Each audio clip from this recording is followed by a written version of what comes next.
CBSE class 12 chemistry हम 2024 के previous year questions कर रहे हैं। पिछली वीडियो तक हमने चैप्टर 3 केमिकल काइनेटिक्स पूरा किया था और इस वीडियो में हम लोग अपना अगला chapter 4 the D and F block elements शुरू करेंगे। 2024 में जो 15 हमारे पास सेट्स थे, 5 सेट्स और एक सेट में 3 सबसेट्स, तो टोटल 15 सेट्स में जितने क्वेश्चन आए हैं डी एंड एफ ब्लॉक के हम लोग उसको देखेंगे। तो 15 सेट्स में टोटल 25 क्वेश्चन है और इसका वेटेज 7 मार्क्स का है। हमारे पास 13 टॉपिक्स हैं। PYQs 2010 से 2023 में हमने 13 टॉपिक्स देखे थे डी एंड एफ ब्लॉक में, तो उसी के अनुसार मैंने 25 क्वेश्चंस को अरेंज किया है। तो इस क्लास 1 में हम लोग टॉपिक 1, 2, 3 और 4 को देखेंगे। हमारा एग्जाम 27 फरवरी को है, तो उससे पहले मैं कोशिश करूंगा 10 बायोमोलिक्यूल्स तक ऐसे कंप्लीट करके 2025 का सैम्पल क्वेश्चन पेपर CBSE का और फिर इंपॉर्टेंट क्वेश्चन पेपर और सैम्पल क्वेश्चन पेपर्स हम लोग करें। तो हमारा टॉपिक 1 है डी एंड एफ ब्लॉक का electronic configuration of D block elements. तो ये मेरे पास NCERT है, तो ये ओल्ड NCERT है, तो ये चैप्टर 8 था, पर अब रैशनलाइज NCERT में ये चैप्टर नंबर 4 हो गया, बाकी सब सेम है। तो आप रैशनलाइज या ओल्ड किसी से भी देख सकते हैं।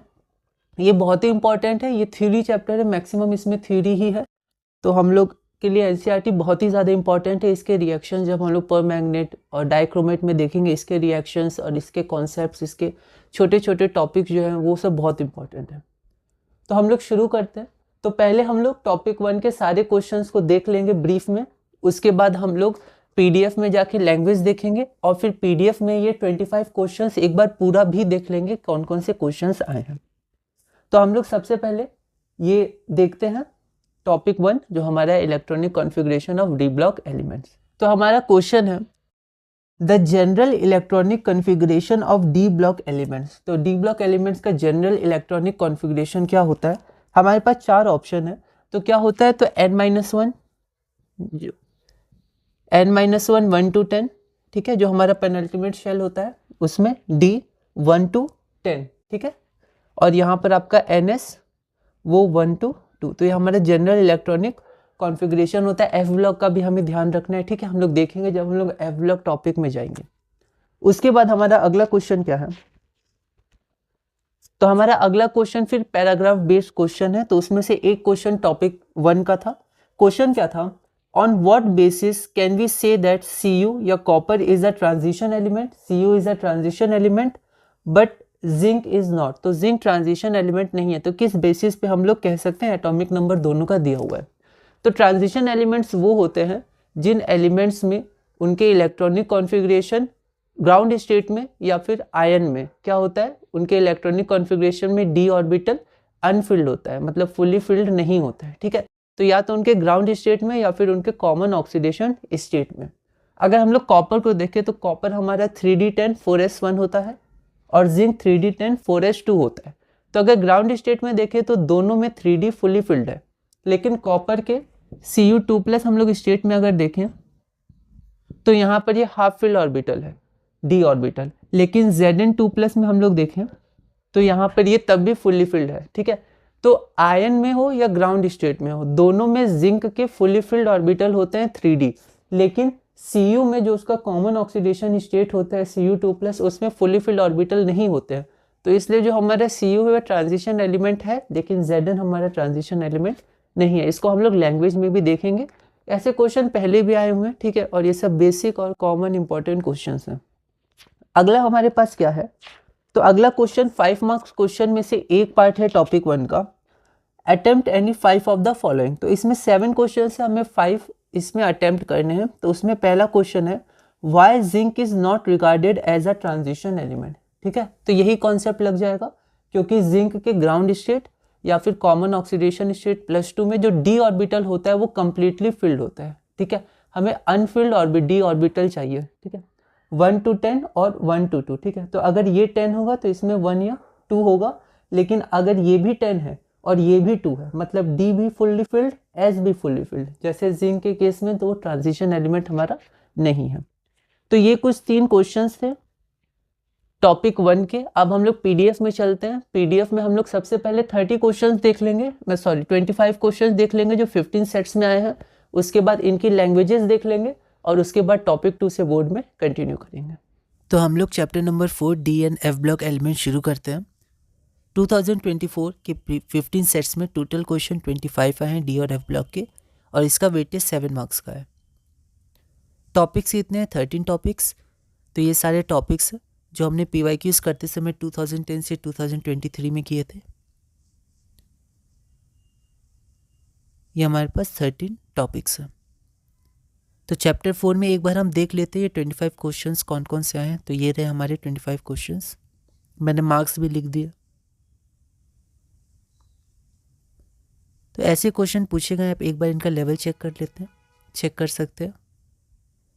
बहुत ही डेप्थ में हम लोग नहीं जाएंगे, ब्रीफ में करेंगे। ऐसे क्वेश्चंस हमने किए हुए हैं। आप NCERT रीडिंग पूरी करिएगा। ये 2 मार्क्स के क्वेश्चन है, मैंने फिर भी मार्क्स लिख दिए। तो ये अलग अलग टॉपिक्स हैं पर ये सेम चैप्टर के क्वेश्चंस हैं। रिएक्शंस बहुत ही इंपॉर्टेंट, ये हर बार आते हैं PYQs में।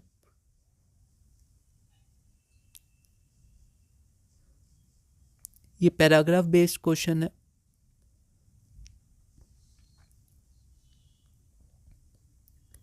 यहाँ पर C में चॉइस है।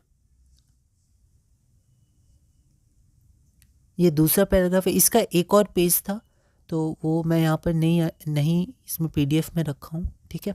तो जब हम लोग इसके क्वेश्चन करेंगे तो इसका एक पेज और था, उसमें भी थोड़ी इन्फॉर्मेशन थी। तो ये क्वेश्चन है, C में चॉइसेस दी रहती हैं 4 मार्क्स में, हमने देखा है। ये 5 मार्क्स क्वेश्चन है। ये ऑप्शनल होते हैं, इसमें इंटरनल चॉइस दी रहती है, तो कोई भी एक हम लोग अटेम्प्ट कर सकते हैं। ये और का 5 मार्क्स का। तो आप एक बार लेवल देख सकते हैं, बिल्कुल प्रीवियस ईयर क्वेश्चन जैसे ही है। और NCERT रीडिंग बहुत इंपॉर्टेंट है, उसके क्वेश्चंस, उसके कॉन्सेप्ट्स, रिएक्शंस। तो ये 25 क्वेश्चंस हमारे पूरे हुए, ठीक है। इसमें क्या है कि कोई भी 5 अटेम्प्ट करना है, यहाँ पर G तक मतलब 7 क्वेश्चंस है, ठीक है। अब हम लोग topic 1 electronic configuration of D block elements एक बार लैंग्वेज में देख लेते हैं। The general electronic configuration of D block elements is, तो यहाँ पर क्या हो जाता है, n-1 पेनल्टीमेट सेल का, D 1 to 10 और NS 1 to 2, option number A. ये जनरल इलेक्ट्रॉनिक कॉन्फ़िगरेशन है। इस कॉन्फ़िगरेशन का बस एक एक्सेप्शन होता है, मतलब जब s ऑर्बिटल में 0 इलेक्ट्रॉन होते हैं कॉन्फ़िगरेशन में, वो पैलेडियम होता है 46 और 5s0, मतलब 4d10 और 5s0 होता है, वरना हर बार आपका s में 1 या 2 इलेक्ट्रॉन्स रहते हैं, ठीक है। यहाँ जनरल है तो जनरल ए हो जाएगा। तो आप इसको पूरा लिख दीजिएगा। The general electronic configuration of D block elements is n-1 D 1 to 10 NS 1 से 2, ऑप्शन ए। फिर हमारे पास पैराग्राफ बेस्ड क्वेश्चन है। तो ये पैराग्राफ है, आप इसको देख सकते हैं एक बार, ठीक है। इसमें से कुछ क्वेश्चंस पूछे गए, पर हम लोग अभी टॉपिक 1 से रिलेटेड जो क्वेश्चन है A नंबर, उसी को देखेंगे। On what basis can we say that copper is a transition element but zinc is not, atomic number दोनों का दिया हुआ है। तो एक बार लैंग्वेज में देख लेते हैं। ये मार्किंग स्कीम में जो लैंग्वेज था वही मैंने लिख दिया। Copper has incomplete d orbital in +2 oxidation state, whereas zinc has fully filled d orbital in ground as well as +2 oxidation state, जो उसका कॉमन ऑक्सीडेशन स्टेट होता है। Hence copper is a transition element but zinc is not. तो copper का common +2 और उसमें वो incomplete d orbital रखता है, मतलब इनकम्प्लीट d ऑर्बिटल उसमें रहता है, लेकिन जिंक का ना उसके ऑक्सीडेशन स्टेट में जो +2 है उसमें रहता है और ना ही उसके ग्राउंड स्टेट में। कॉपर के ग्राउंड स्टेट में फुली फिल्ड d ऑर्बिटल है, लेकिन उसके कॉमन ऑक्सीडेशन स्टेट में नहीं है, तो वो ट्रांजिशन एलिमेंट कहलाता है, ठीक है। लेकिन जिंक के दोनों में है फुली फिल्ड, तो इसलिए वो नहीं कहलाता। अगला क्वेश्चन हमारे पास है, why zinc is not regarded as a transition element, ठीक है। सिमिलर कॉन्सेप्ट है, लैंग्वेज देख लीजिएगा। Zn zinc has fully filled d orbital configuration in ground state and its oxidize state जो कि +2 होता है। Hence zinc is not regarded as a transition element. Zinc के पास +2 ऑक्सीडेशन स्टेट होता है, ठीक है। टेबल में दिया हुआ NCERT में, वहाँ पर जिंक +2 है, तो अपने ऑक्सीडेशन स्टेट में भी फुली फिल्ड d ऑर्बिटल रखता है, इसलिए उसे ट्रांजिशन एलिमेंट नहीं कहा जाता है। अब हमारे पास टॉपिक 2 है फिजिकल प्रॉपर्टीज़। इसमें हम कुछ सब टॉपिक्स देखेंगे, जैसे enthalpy of atomization, ionization enthalpy, ionic and atomic radii, hardness, melting point, boiling point, ETC।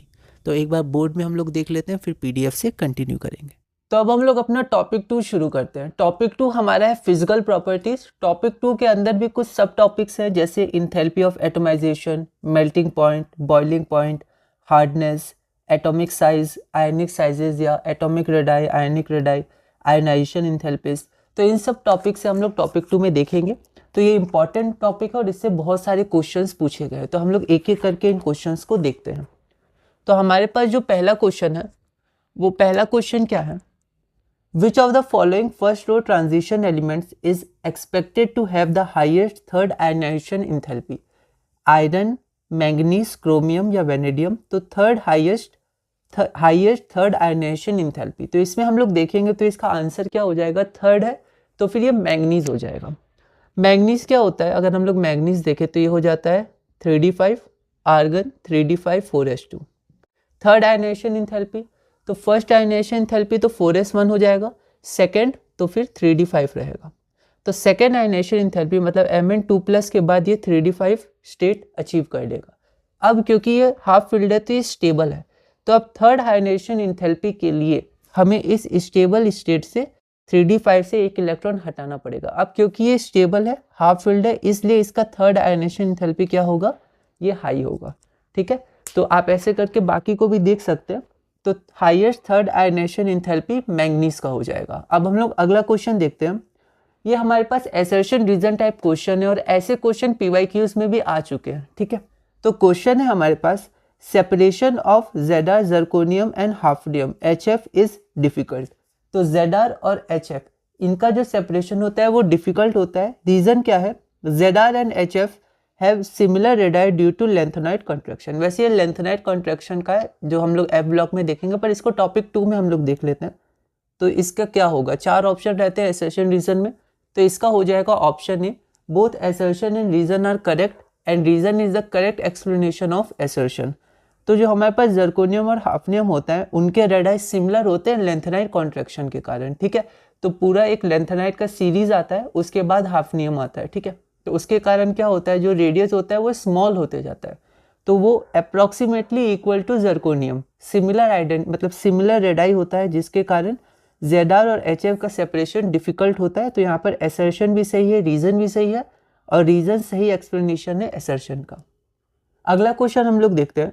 Assertion reason type question है। असर्शन है transition metals have high enthalpy of atomization, और रीजन है this is because transition metals have low melting points. ठीक है, तो यहाँ पर जो हमारा असर्शन है transition metals have high enthalpy of atomization, ये बिल्कुल सही है, क्योंकि उनके पास स्ट्रॉन्ग मेटेलिक बॉन्डिंग होती है। अनपेयर्ड इलेक्ट्रॉन्स उनके पास होते हैं जो पार्ट लेते हैं बॉन्डिंग में, और स्ट्रॉन्ग मेटेलिक बॉन्डिंग होती है, इसलिए वो मैक्सिमम या फिर मैक्सिमम एलिमेंट्स जो होते हैं जैसे जिंक वगैरह को छोड़ के सब हार्ड मेटल होते हैं। ठीक है, रीजन क्या है? This is because transition metals have low melting points, ये गलत है, उनका मेल्टिंग पॉइंट्स, बॉइलिंग पॉइंट बहुत ही हाई होता है। तो असर्शन सही है और रीजन गलत है, ये हमारा ऑप्शन नंबर सी होता है। Assertion is true but reason is false, तो यहाँ पर ऑप्शन नंबर हमारा सी हो जाएगा। तो पूरी स्टेटमेंट में हम लोग देखेंगे PDF में लैंग्वेज। अगला क्वेश्चन है फिर से जर्कोनियम और हाफनियम के रिलेशन में क्वेश्चन है, असर्शन रीजन। असर्शन है separation of zirconium and hafnium is difficult. ठीक है, असर्शन बिल्कुल सही है। रीजन क्या है? Zirconium and hafnium are radioactive, ये गलत है।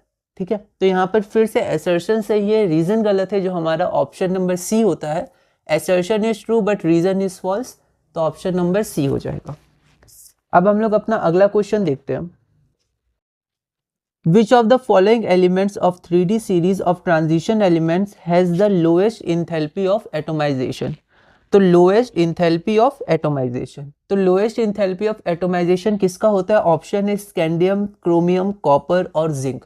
तो जिंक का होता है क्योंकि जिंक में अनपेयर्ड इलेक्ट्रॉन्स नहीं होते हैं, जिसके कारण वो स्ट्रॉन्ग मेटेलिक बॉन्डिंग नहीं बना पाता है, उसकी मेटेलिक बॉन्डिंग वीक होती है, और एज कंपेयर्ड वो क्या होता है? सॉफ्ट मेटल भी होता है, ऐसा क्वेश्चन भी पूछा गया है, और उसका लोएस्ट इंथैल्पी ऑफ एटमाइजेशन होता है due to the weak metallic bonding, due to the absence of unpaired electrons या D orbital electrons in D orbital of zinc atom. तो हमारा ऑप्शन नंबर डी जिंक हो जाएगा। आप लैंग्वेज को modify कर सकते हैं, लेकिन ये क्योंकि MCQ है तो आप डायरेक्ट क्वेश्चन के लैंग्वेज से आंसर बना सकते हैं। अगला क्वेश्चन हमारे पास है transition. Why do transition elements have high enthalpy of atomization? Which element of 3D series has lowest enthalpy of atomization? बिल्कुल इससे रिलेटेड, ठीक है। एटोमाइजेशन की स्पेलिंग भी आप देख लीजिएगा, कहीं पर Z लिखा रहता है, एटोमाइजेशन में S लिखा रहता है, तो आप दोनों ले सकते हैं, ठीक है। पर आप क्वेश्चन के अनुसार उसकी स्पेलिंग देख सकते हैं क्वेश्चन में कैसा है। तो यहाँ पर इसी से ये रिलेटेड है, क्योंकि जो ट्रांजिशन एलिमेंट्स होते हैं उसमें अनपेयर्ड डी ऑर्बिटल होता है, इलेक्ट्रॉन्स इन डी ऑर्बिटल, तो उसके कारण जो मेटेलिक बॉन्डिंग होता है वो बहुत ही स्ट्रांग होता है, ठीक है। तो इसीलिए ट्रांजिशन एलिमेंट्स का हाई इंथैल्पी ऑफ एटोमाइजेशन होता है, क्योंकि उनकी बॉन्डिंग बहुत स्ट्रांग होती है, तो उनको ब्रेक करके एटम में लाने के लिए हमें ज़्यादा इंथैल्पी देनी पड़ती है, ठीक है। तो हाई इंथैल्पी ऑफ एटोमाइजेशन होता है। अगला क्वेश्चन है इसका, which element of 3D series, मतलब first series has lowest enthalpy of atomization, तो हमारा जिंक हो जाएगा, क्योंकि 3D10 होता है, फुली फिल्ड 3D ऑर्बिटल, तो वहाँ पर वीक मेटेलिक बॉन्डिंग होती है। तो अगला क्वेश्चन 5 मार्क्स है, उसमें से एक पार्ट ये है। क्वेश्चन क्या है, the melting and boiling point of zinc, cadmium and mercury are low. तो मेल्टिंग पॉइंट और बॉइलिंग पॉइंट जिंक, कैडमियम और मरकरी का क्या होता है, कम होता है, ऐसा क्यों? तो जिंक, कैडमियम और मरकरी, इनमें क्या होता है, फुल्ली फिल्ड डी ऑर्बिटल होता है, जिसके कारण वीक मेटेलिक बॉन्डिंग होता है, और वीक मेटेलिक बॉन्डिंग के कारण ये सॉफ्ट मेटल्स होते हैं, as compare to other transition metals ये हार्ड नहीं होते हैं। अगला क्वेश्चन हम लोग देखते हैं। अगला क्वेश्चन भी 5 मार्क्स का है, उसमें से ये एक पार्ट है। Why is the first ionization enthalpy of chromium lower than that of zinc? तो first ionization enthalpy of chromium कम क्यों होती है एज कम्पेयर टू जिंक? तो यहाँ पर जब भी ऐसे क्वेश्चन है तो हमें इलेक्ट्रॉनिक कॉन्फ़िगरेशन देखना है। अगर हम लोग क्रोमियम का देखें तो क्रोमियम में क्या होता है, आर्गन 3d5 4s1, ठीक है। और जिंक में क्या होता है, तो जिंक में होता है आर्गन 3d10 4s2। तो जो फर्स्ट इलेक्ट्रॉन निकलेगा वो कहाँ से निकलेगा, 4s से निकलेगा।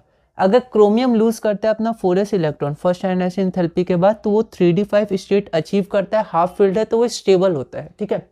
और वहीं पर अगर जिंक से हम लोग 1 इलेक्ट्रॉन को हटाएंगे तो वो 4s से ही हटेगा। 4s क्या है, फुल्ली फिल्ड है, तो एज कम्पेयर वो ज़्यादा स्टेबल है, ठीक है। तो उसकी ionization enthalpy, first ionization enthalpy ज़्यादा होती है एज कम्पेयर टू क्रोमियम, क्योंकि वो इसको लूज करके मतलब stable, half field d orbital है, तो स्टेबल स्टेट अचीव कर सकता है, ठीक है। वहाँ पे 4s2 फुली फिल्ड है, तो वहाँ से ज़्यादा एनर्जी हमें देनी होगी एज कम्पेयर टू क्रोमियम। तो आप इसको लैंग्वेज में लिख दीजिएगा। ये क्वेश्चन में कुछ तो ये ऐसे थ्योरी और कंसेप्चुअल क्वेश्चंस आते हैं, इसलिए एनसीईआरटी बहुत इंपॉर्टेंट है। प्रीवियस ईयर्स में ऐसे क्वेश्चन आए हुए हैं, तो आप उनको ध्यान रखिएगा और एनसीईआरटी रीडिंग ज़रूर करिएगा। 2 क्वेश्चन और बचे हैं, तो हम लोग पहले उन 2 क्वेश्चंस को और देख लेते हैं, उसके बाद हम लोग पीडीएफ में एक साथ क्वेश्चन और आंसर की लैंग्वेज देखेंगे। तो 2 क्वेश्चंस और है, हम लोग इनको देख लेते हैं। पहला क्वेश्चन क्या है, तो which element of 3D series, 5 marks में एक क्वेश्चन ये है, which element of 3D series has lowest enthalpy of atomization and why? तो बिल्कुल वही क्वेश्चन है जो अभी हमने डिस्कस किया था। तो 3D सीरीज में आंसर हमारा जिंक हो जाएगा, due to weak metallic bonding, ठीक है। लैंग्वेज हम लोग देख लेंगे। और ये क्वेश्चन हमारे पास है, zinc, cadmium and mercury are soft metals why? तो वही हो जाएगा, क्योंकि इनके पास फुल्ली फिल्ड डी ऑर्बिटल्स होते हैं, तो ये क्या होते हैं, इनकी जो जब ये मेटलिक बॉन्डिंग बनाते हैं या इनकी जो मेटलिक बॉन्डिंग होती है वो वीक होती है, ठीक है, क्योंकि फुल्ली फिल्ड डी ऑर्बिटल इनके पास होते हैं, तो due to weak metallic bonding they are soft metals. तो हमारे पास ये टॉपिक 2 पूरा हुआ। अब एक बार पीडीएफ में हम लोग और देख लेते हैं, फिर टॉपिक 3 से बोर्ड में कंटिन्यू करेंगे। तो ये हमारा अगला टॉपिक है फिजिकल प्रॉपर्टीज़। तो टी ब्लॉक ये इनऑर्गेनिक है, तो इसमें थ्योरेटिकल और कंसेप्चुअल क्वेश्चंस आते हैं, तो हमें ध्यान रखना है। हम देखते हैं, which of the following first row transition elements is expected to have the highest third ionization enthalpy? तो हमने देखा मैग्नीज हो जाएगा, क्योंकि वो Mn2+ सेकेंड आयनाइजेशन एंथैल्पी के बाद Mn2+ स्टेट अचीव कर लिया है, कन्फिग्रेशन जो स्टेबल होता है हाफ फिल्ड डी ऑर्बिटल के कारण। तो अब वो और Mn3+ नहीं बनाना चाहिए, एक और इलेक्ट्रॉन लूज नहीं करना चाहेगा, इसलिए Mn3+ क्या होता है, ये स्ट्रॉन्ग ऑक्सीडाइजिंग एजेंट होता है, क्योंकि वो वापस Mn2+ में आना चाहता है। तो यहाँ पूरा लाइन हम लोग लिख देंगे, manganese Z = 25 is expected to have the highest third ionization enthalpy. अगला हमारा असर्शन रीजन टाइप क्वेश्चन है, separation of zirconium and hafnium is difficult, zirconium and hafnium have similar radii due to lanthanide contraction. ये बिल्कुल सही है। तो पूरा आप लिख दीजिएगा option A, both assertion and reason are true and reason is the correct explanation of assertion. अगला फिर से असर्शन रीजन टाइप क्वेश्चन है। Transition metals have high enthalpy of atomization. यहाँ पर Z था तो Z लिख सकते हैं, S भी लिखा था क्वेश्चन पेपर में अलग जगह, तो आप दोनों देख सकते हैं स्पेलिंग में। Reason this is because transition metals have low melting points. तो transition metals have low melting points, ये तो गलत है। और असर्शन सही है, उनका एंथैल्पी ऑफ एटमाइजेशन हाई होता है due to strong metallic bondings between the atoms. तो ये हमारा असर्शन सही और रीजन गलत। ये ऑप्शन नंबर सी होता है, तो आप पूरा ऑप्शन सहित लिख दीजिएगा। फिर जर्कोनियम और हाफनियम का असर्शन रीजन क्वेश्चन है। ऐसा पहले भी आया हुआ PYQs में। असर्शन क्या है? Separation of zirconium and hafnium is difficult, जो कि सही है। और zirconium and hafnium are radioactive, ये गलत है। तो फिर से हमारा असर्शन सही है और रीजन गलत है। ऑप्शन नंबर सी होता है। Assertion A is true but reason R is false. अगला है which of the following elements of 3D series of transition elements has the lowest enthalpy of atomization. तो किसका इंथैल्पी ऑफ एटोमाइजेशन लोएस्ट होता है? तो वो हमारा जिंक होता है, क्योंकि जिंक में क्या होता है, फुली फिल्ड डी ऑर्बिटल होता है, जिसके कारण जो मेटलिक बॉन्डिंग को फॉर्म करता है वो वीक होता है।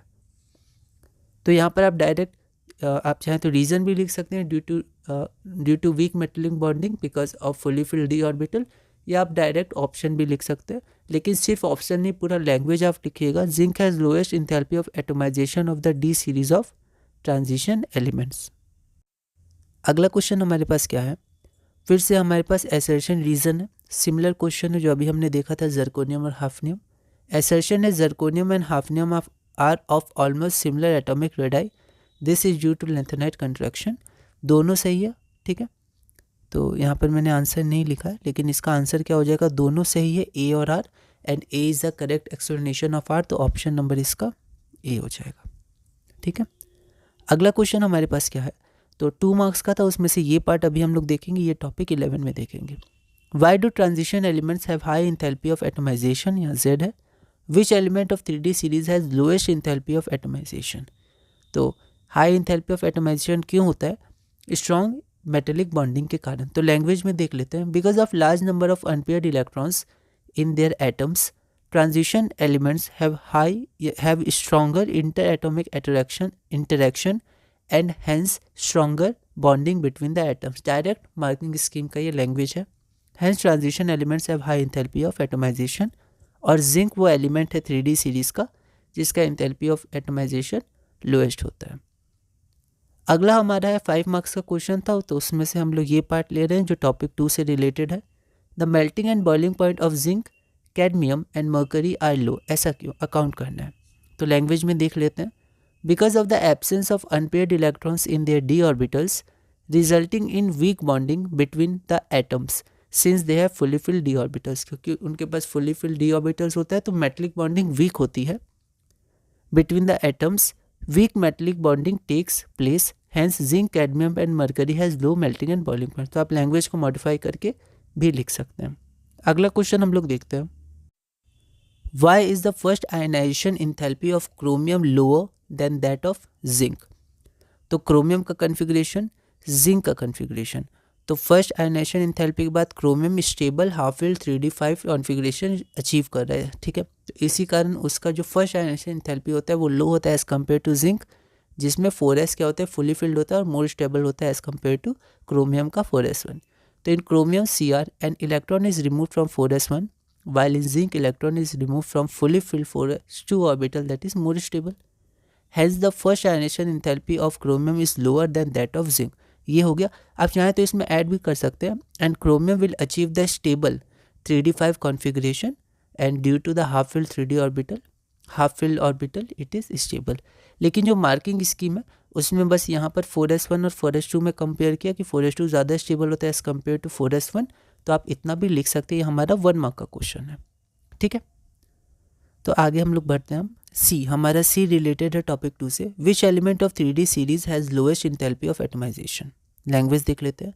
Zinc of the 3D series has the lowest enthalpy of atomization Due to the completely filled d orbitals in zinc, it has weak metallic bonding and hence lowest enthalpy of atomization. तो weak metallic bonding के कारण. अगला हमारा E है 5 marks के question में. E है zinc, cadmium and mercury are soft metals. Why? Language देख लेते हैं. Due to the presence of completely filled d orbitals in zinc, cadmium and mercury, they have weak metallic bonding between the atoms and hence they are soft metals. ठीक है. अगला हमारा topic 3 oxidation states. तो एक बार हम लोग board में brief में क्वेश्चंस देख लेते हैं, उसके बाद पीडीएफ से कंटिन्यू करेंगे. तो अब हम लोग टॉपिक 3 ऑक्सीडेशन स्टेट्स देखते हैं. तो हमारा पहला क्वेश्चन है the most stable oxidation state of iron is. तो आयरन का मोस्ट स्टेबल ऑक्सीडेशन स्टेट क्या होता है? +2, +3, +4 या -2. तो +3 स्टेट होता है. ऐसा क्यों? ऐसा इसलिए क्योंकि +3 स्टेट में वो स्टेबल हाफ फिल्ड 3d5, तो जो 3d5 होता है उसको वो अचीव करता है Fe3+ में, तो उसका मोस्ट स्टेबल स्टेट +3 होता है. अगला क्वेश्चन हमारे पास है which of the following does not show variable oxidation state. तो किसमें वेरिएबल ऑक्सीडेशन स्टेट शो नहीं होता है, मतलब वो शो नहीं करता है कौन सा एलिमेंट? ऑप्शन है आयरन, कॉपर, मैंगनीज या स्कैंडियम. तो स्कैंडियम होता है उसमें, क्योंकि उसमें अगर हम लोग देखें तो 3d1 और 4s2 होता है, तो वो +3 शो करता है और उसके अलावा वो कोई ऑक्सीडेशन स्टेट शो नहीं करता है. तो आंसर हो जाएगा स्कैंडियम. हमारे पास अगला क्वेश्चन है from the elements of 3d series given below which element shows the maximum number of oxidation state. ठीक है, जैसे नंबर में मैंने यहाँ पर NO डॉट लिखा है, पर जब आप बोर्ड में लिखे तो आप उसको पूरा लिखिएगा. ठीक है, स्कैंडियम, मैंगनीज, क्रोमियम या टाइटेनियम. तो मैक्सिमम ऑक्सीडेशन स्टेट किस में होता है? तो मैंगनीज में होता है. हमारा आंसर हो जाएगा मैंगनीज. अब हम लोग अपना अगला क्वेश्चन की तरफ चलते. Why do transition element show variety of oxidation state. ठीक है, ये 1 मार्क का क्वेश्चन है. तो वैरायटी ऑफ ऑक्सीडेशन स्टेट क्यों शो करते हैं? क्योंकि वो अपने अलग अलग कंपाउंड के फॉर्मेशन के समय उनके d ऑर्बिटल्स, s ऑर्बिटल्स सब पार्ट कर लेते हैं. ठीक है, और जब वो कंपाउंड्स बनाते हैं तो वो क्या करेंगे? वो अपने आयन बनाएंगे. ठीक है, वो मेटल है तो आयन बनाएंगे, फिर वो कंपाउंड बनाएंगे. ठीक है, तो कंपाउंड बनाते समय जब वो पार्टिसिपेट करते हैं तो अलग अलग नंबर ऑफ d ऑर्बिटल्स या फिर s ऑर्बिटल के इलेक्ट्रॉन्स पार्ट लेते हैं. ठीक है, तो इसके कारण उनके अलग अलग ऑक्सीडेशन स्टेट्स होते हैं, क्योंकि different number of d orbital electrons and s orbital electrons take part in the formation of compounds, so they show different oxidation state. ऐसे करके लैंग्वेज में हम लोग देख सकते हैं. अगला क्वेश्चन हमारे पास है how is the variability in oxidation states of transition metals different from that of non transition elements. तो जो नॉन ट्रांजिशन एलिमेंट्स होते हैं जनरली p ब्लॉक के, वो भी क्या करते हैं? वेरिएबल ऑक्सीडेशन स्टेट शो करते हैं. ठीक है, और यहाँ पर जो ट्रांजिशन एलिमेंट्स हैं डी ब्लॉक के, वो भी शो करते हैं. ठीक है, लेकिन उनमें क्या डिफरेंस होता है? तो जो मेन डिफरेंस होता है, मार्किंग स्कीम में डायरेक्ट एक डिफरेंस दिया हुआ है कि जो हमारे पास ट्रांजिशन एलिमेंट्स के ऑक्सीडेशन स्टेट्स होते हैं वो जो डिफर करते हैं वो +1 से करते हैं, जैसे +2, +3 ऐसे करके. ठीक है, तो एक का डिफरेंस होता है. लेकिन जो हमारे पास दूसरे नॉन ट्रांजिशन एलिमेंट्स होते हैं उनमें +2 का डिफरेंस होता है. ठीक है, जैसे +1, +3, +2, +4, +5, +7 ऐसे करके +1, +3, तो 2 का डिफरेंस उनमें आता है, लेकिन डी ब्लॉक में 1 का डिफरेंस आता है. और अब हम अपना ये क्वेश्चन और देख लेते हैं, और यहाँ मैंने मार्क किया है क्योंकि ये इंपॉर्टेंट क्वेश्चन है. ठीक है, तो एक बार हम लोग ये क्वेश्चन और देख लेते हैं. क्वेश्चन क्या है? The lower oxides of transition metals are basic whereas the highest oxides are amphoteric या acidic. तो ये क्वेश्चन पहले भी PYQ में आ चुका है, लेकिन मार्किंग स्कीम में इसका एक और रीजन दिया हुआ है. ठीक है, तो वो हम लोग देखते हैं, तो उसको एक बार हम लोग देख लेते हैं. रेडी. तो इसमें जो मार्किंग स्कीम में बताया गया है वो क्या है कि द आयनिक कैरेक्टर डिक्रीजेस और covalent character increases with increase in oxidation state. तो हायर ऑक्साइड मतलब यहाँ पर जो ट्रांजिशन मेटल है उसका ज्यादा ऑक्सीडेशन नंबर होगा. लोअर ऑक्साइड मतलब यहाँ पर ट्रांजिशन जो एलिमेंट है मेटल है उसका कम ऑक्सीडेशन नंबर होगा. ठीक है, तो जब वो अपने कम ऑक्सीडेशन नंबर में रहता है, लोअर ऑक्साइड बनाते हैं, तो वहां पर उसका आयनिक कैरेक्टर ज्यादा होता है, मतलब वो मेटल की तरह बिहेव करता है. ठीक है, उसका मेटेलिक स्ट्रेंथ या मेटेलिक कैरेक्टर ज्यादा होता है, तो ये मेटेलिक ऑक्साइड होता है जो बेसिक इन नेचर होता है. ठीक है, लेकिन जैसे जैसे वो अपने हायर ऑक्सीडेशन स्टेट में ऑक्साइड का फॉर्मेशन करता है तो आयनिक कैरेक्टर डिक्रीज करता है और कोवेलेंट कैरेक्टर इंक्रीज करता है, क्योंकि जैसे जैसे ऑक्सीडेशन नंबर बढ़ता है तो जो आयनिक कैरेक्टर होता है ऑक्साइड में वो डिक्रीज करता है और कोवेलेंट कैरेक्टर इंक्रीज करता है।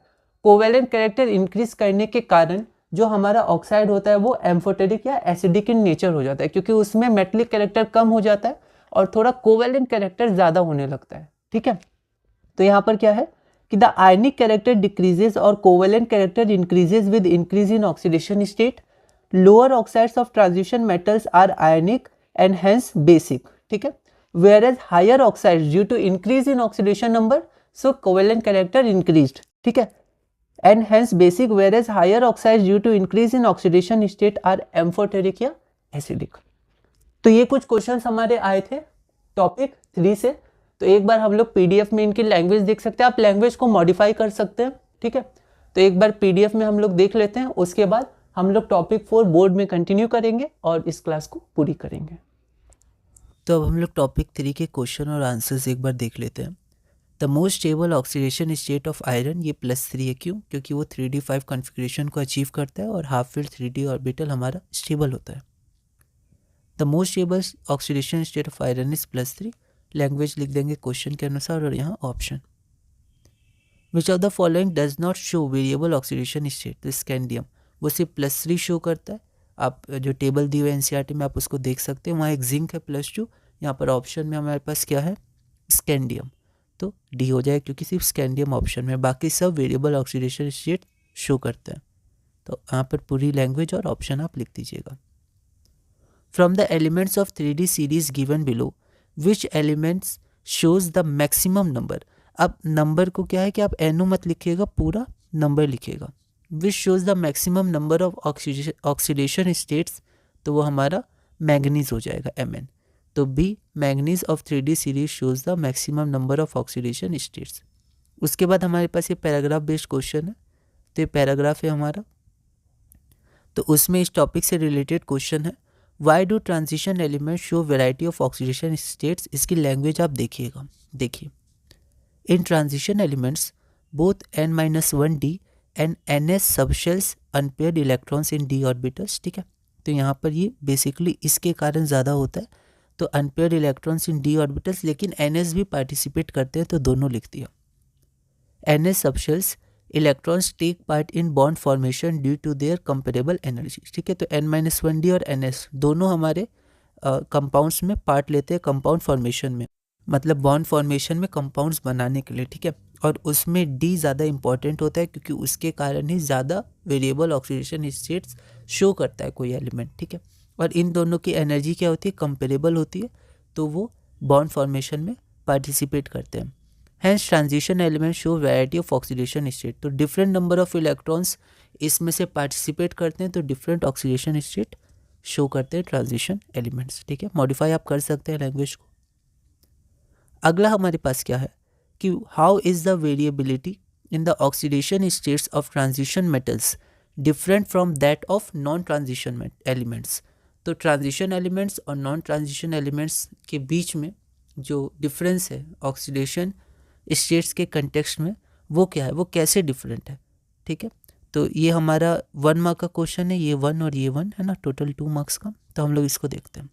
तो डायरेक्ट मार्किंग स्कीम की लैंग्वेज है, इन transition metals oxidation states differ bye +1।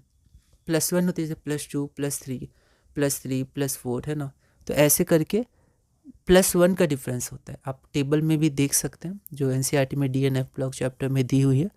Where as in non transition metals the oxidation states differ by +2, तो वहाँ +2 का डिफरेंस होता है, +4, +6 है ना, +1, +3 ऐसे करके।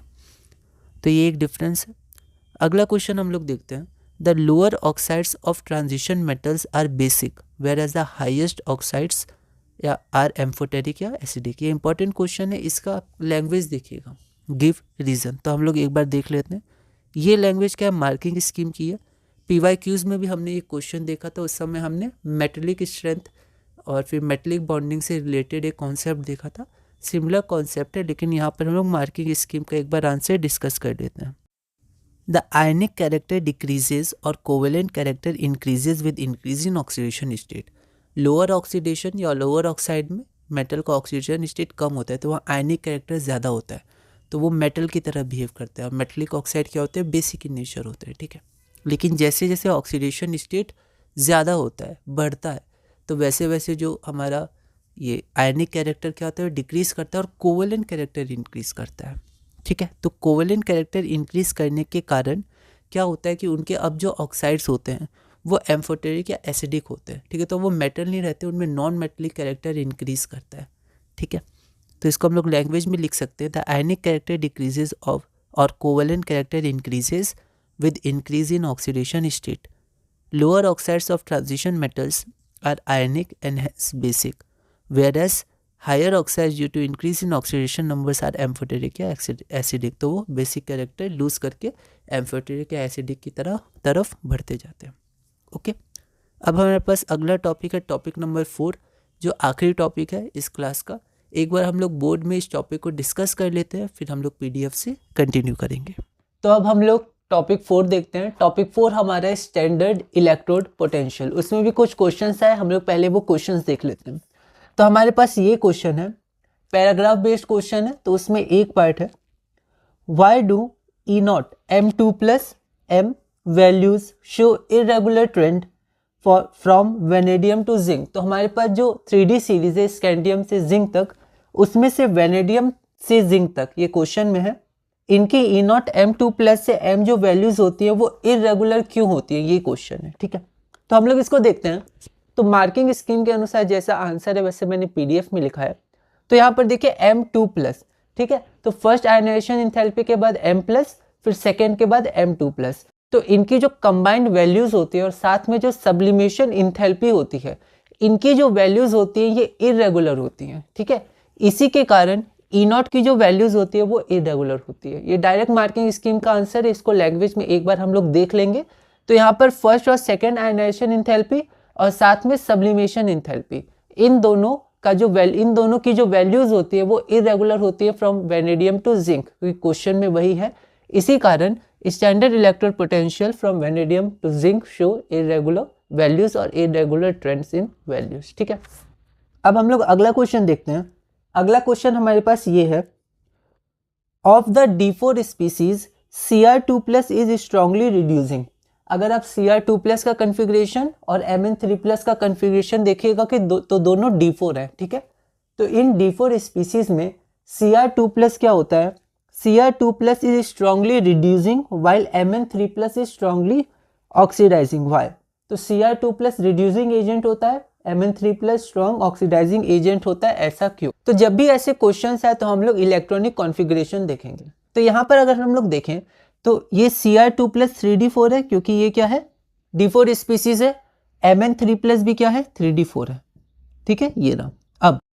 अब जो रिड्यूसिंग एजेंट होता है वो दूसरे को तो रिड्यूस करता है, लेकिन रिडॉक्स में दोनों होता है, ऑक्सीडेशन रिडक्शन, तो उसका खुद ऑक्सीडेशन होता है। तो Cr2 प्लस कहाँ चला जाएगा, Cr3 प्लस।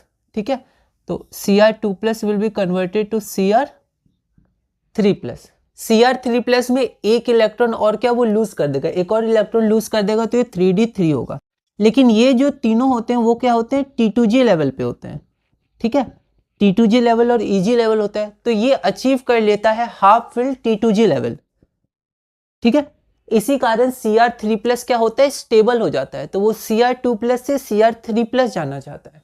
ओके, तो Cr2 प्लस रिड्यूसिंग एजेंट की तरह काम करता है, तो वो Cr3 प्लस जाता है। Cr3 प्लस में हाफ फिल्ड T2G ऑर्बिटल होता है, जिसके कारण वो स्टेबल हो जाता है। इसी कारण Cr2 प्लस हमारा रिड्यूसिंग एजेंट की तरह बिहेव करता है। लेकिन Mn3 प्लस ऑक्सीडाइजिंग एजेंट की तरह बिहेव करता है, तो वो खुद रिड्यूस होगा, मतलब वो क्या करेगा, वो इलेक्ट्रॉन को गेन करेगा। तो एक इलेक्ट्रॉन को जब वो गेन करेगा तो यहाँ 3D5 हो जाएगा, और 3D5 जो हमारे पास है वो क्या है, हाफ फील्ड 3D ऑर्बिटल।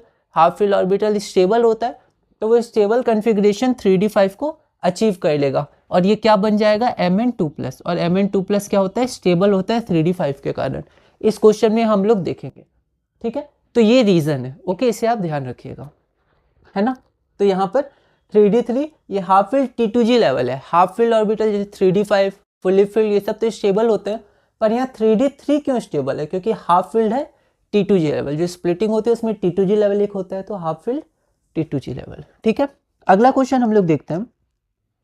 अगला क्वेश्चन हमारे पास है, in aqueous media which is a stronger reducing agent. Aqueous medium में कौन सा स्ट्रॉन्गर रिड्यूसिंग एजेंट होता है, Cr2+ या Cr2+ या Fe2+। In aqueous media which is a stronger reducing agent, chromium 2+ और आयरन 2+ एंड वाई। तो फिर से हम लोग कॉन्फ़िगरेशन देखेंगे, ये दोनों रिड्यूसिंग एजेंट की तरह बिहेव करेंगे, या जो भी रिड्यूसिंग एजेंट की तरह बिहेव करता है उसका खुद ऑक्सीडेशन होता है, ठीक है, ऑक्सीडेशन, लॉस ऑफ इलेक्ट्रॉन। तो ये कन्वर्ट हो जाएगा Cr3+ में, ठीक है, और ये हमारा कन्वर्ट हो जाएगा Fe3+ में। तो जो यहाँ पर Cr3+ है उसके बाद फिर से stable half field T2J level हो जाएगा, लेकिन Fe3+ के पास भी 3d5 है, ठीक है। इसका कॉन्फ़िगरेशन आप देखिएगा, और पूछा भी गया था क्वेश्चन 2024 में कि Fe की सबसे स्टेबल स्टेट कौन सी होती है, ऑक्सीडेशन स्टेट, तो वो +3 होती है क्योंकि वो 3d5 कॉन्फ़िगरेशन को अचीव करता है। तो यहाँ पर वो 3d5 कॉन्फ़िगरेशन को अचीव कर रहा है, तो ये भी स्टेबल है। और यहाँ पर T2G हाफ फील्ड है Cr3+ में, तो ये भी स्टेबल है। लेकिन अब हमें क्या ध्यान रखना, तो in a medium like water D3 configuration is more stable. तो यहाँ पर हमारा आंसर क्या हो जाएगा, Cr3+, मतलब Cr2+ acts as a stronger reducing agent because it will be converted into Cr3+ and Cr3+ achieves half filled T2G orbital configuration, half filled T2G configuration which is more stable, ठीक है। तो यहाँ पर medium की वजह से 3D more stable than D5। Okay, language में हम लोग देख लेंगे, आप इसको मॉडिफाई कर सकते हैं। अगला हमारे पास क्या है, तो अगला क्वेश्चन हमारे पास है E0 value of Cu2+ Cu, ठीक है, E0 Cu2+ Cu is positive, ठीक है। पॉजिटिव मतलब ये Cu2+ से Cu ये क्या है, फेवरेबल है, ठीक है। तो इसका डिडक्शन क्या है, फेवरेबल है, ये पॉजिटिव वैल्यू देता है। ओके,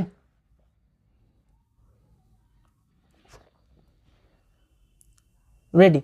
तो यहाँ पर Cu2+ से Cu, तो ये +0.34 है, 34 वोल्ट है, मतलब Cu2+ से Cu ये फेवरेबल है क्योंकि यहाँ पर पॉजिटिव आ रहा है। तो क्वेश्चन है ऐसा क्यों, ठीक है। तो हम लोग इसको देखते हैं, हम लोग डायरेक्ट मार्किंग स्कीम में देखेंगे, इंपॉर्टेंट क्वेश्चन है, पहले PYQs में भी ये पूछा गया है, ठीक है। एक्सेप्शनल बिहेवियर होता है इसका, ये पॉजिटिव शो करता है Cu2+ से M2+ से M वैल्यू को, है ना। तो यहाँ हम लोग देखते हैं, because of high value of enthalpy of atomization and low value of enthalpy of hydration, E0 value of Cu2+ से Cu इज पॉजिटिव। तो इसको हम लोग देखते हैं। तो यहाँ पर जब Cu2+, ठीक है, तो आयनाइजेशन इंथैल्पी देना हुआ होगा, ठीक है, या फिर हम लोग बोल सकते हैं एटॉमिक इंथैल्पी, एटोमाइजेशन का इंथैल्पी जो होता है, रेडी। तो यहाँ पर Cu2+, ठीक है, तो यहाँ पर जो मेटल हमारा Cu है उसका इंथैल्पी ऑफ एटोमाइजेशन फिर आयनाइजेशन इंथैल्पी, तब हमारा ये आयन बना होगा, ठीक है। लेकिन जो हमने एनर्जी दी, ठीक है, वो कंपनसेट कैसे होगी, तो ये क्या होगा, हाइड्रेशन। तो वाटर में क्या होता है, इंथैल्पी ऑफ हाइड्रेशन वो रिलीज होता है। तो जो एनर्जी हम लोग दिए हैं इंथैल्पी ऑफ एटोमाइजेशन और आयनाइजेशन इंथैल्पी, इसको वो कंपनसेट करता है हाइड्रेशन इंथैल्पी से, ठीक है। लेकिन कॉपर के केस में क्या होता है कि जो इंथैल्पी ऑफ एटोमाइजेशन होता है, पहले एटम फिर उसके बाद आयनाइजेशन इंथैल्पी, तो ये बहुत हाई होता है। लेकिन जो हमें हाइड्रेशन इंथैल्पी मिलती है, Cu2+ आयन है, तो जो हाइड्रेशन इंथैल्पी मिलती है वो बहुत कम होती है, ठीक है। इसलिए ज़्यादा एनर्जी देनी पड़ेगी जो फेवरेबल नहीं है। तो इसीलिए जो Cu2+ है इससे ज़्यादा स्टेबल, मतलब ये Cu में कन्वर्ट होना चाहता है, ठीक है। पॉजिटिव इसका रिडक्शन पोटेंशियल है, ओके। और बाकी सबका निगेटिव है, जैसे Mn2+ का हाईली निगेटिव है, ठीक है, क्योंकि Mn2+ बनना चाहता है क्योंकि वो स्टेबल 3d5 कॉन्फ़िगरेशन अचीव करता है। लेकिन यहाँ पर ये इसका रीज़न है। तो मार्किंग स्कीम में इंथैल्पी ऑफ एटोमाइजेशन और हाइड्रोजन इंथैल्पी, इन दोनों के बारे में लिखा हुआ है, तो वो हम लोग PDF में देख लेंगे कि enthalpy of atomisation for copper, ठीक है, तो इंथैल्पी ऑफ एटोमाइजेशन क्या होता है, वो हाई होता है, लेकिन हाइड्रेशन इंथैल्पी क्या होता है, वो कम होती है, ठीक है। तो इसीलिए इसका पॉजिटिव वैल्यू होता है, ठीक है, ओके। अब हम लोग अगला क्वेश्चन देखते हैं। अगला क्वेश्चन में हमारा सिमिलर क्वेश्चन है, ठीक है, और ये सब क्वेश्चन बहुत ही पहले भी PYQs में आए हुए हैं, इंपॉर्टेंट क्वेश्चन है इलेक्ट्रोड पोटेंशियल से। तो हमारे पास क्वेश्चन क्या है, तो हमारे पास क्वेश्चन है of Cu2Cl2 and CuCl2 which is more stable in aqueous solution and why। तो Cu2Cl2 और CuCl2 इन दोनों में से कौन ज्यादा स्टेबल है एक्वस सॉल्यूशन में और क्यों, ठीक है। तो यहाँ हम लोग देखते हैं, तो यहाँ पर एक्चुअली क्वेश्चन क्या है कि Cu2Cl2, तो यहाँ पर Cu क्या है, +1 ऑक्सीडेशन स्टेट में और Cu2+ ऑक्सीडेशन स्टेट में, ठीक है। तो अगर हम लोग देखें तो यहाँ पर जो Cu2+ है इसका हाइड्रेशन इंथैल्पी, अगर हम यहाँ देखें, यहाँ भी Cu2+ था तो वो कम होता है, लेकिन एज कंपेयर टू Cu+, क्योंकि यहाँ पर इन दोनों को ही कंपेयर करना है, तो as compare to Cu+, the hydration enthalpy of Cu2+ is more, ठीक है। तो CuCl2 is more stable in aqueous solution as compare to Cu2Cl2। अब हम लोग अपना आखिरी क्वेश्चन देखते हैं टॉपिक 4 का और इस क्लास का। तो हमारे पास क्वेश्चन क्या है, क्वेश्चन हमारे पास है E0 Mn2+ से Mn, मैंगनीज 2+ से Mn, ठीक है, मैंगनीज 2+ से मैंगनीज। तो the E0 value is -1.18 volt, ठीक है, यहाँ पर मैंने लिखा नहीं है, क्वेश्चन में इसका हाईली निगेटिव वैल्यू है -1.18 वोल्ट। यहाँ देख सकते हैं, यहाँ प्लस में है क्योंकि Cu2+ Cu बनना चाहता है, ठीक है, ये बन जाएगा, लेकिन ये निगेटिव में है, Mn2+ Mn नहीं बनना चाहता है, ठीक है। Why is this value highly negative for this Mn2+ से Mn? Why this value is highly negative in comparison to neighboring D block elements?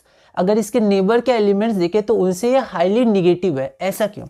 तो ऐसा इसलिए, तो क्योंकि यहाँ पर हम लोग कॉन्फ़िगरेशन लेंगे। ऐसा क्यों? ऐसा इसलिए क्योंकि Mn2+ है, तो Mn2+ में 3d5 स्टेट होता है, कॉन्फ़िगरेशन 3d5 है, which is stable, half filled 3d orbital, it is stable, ठीक है।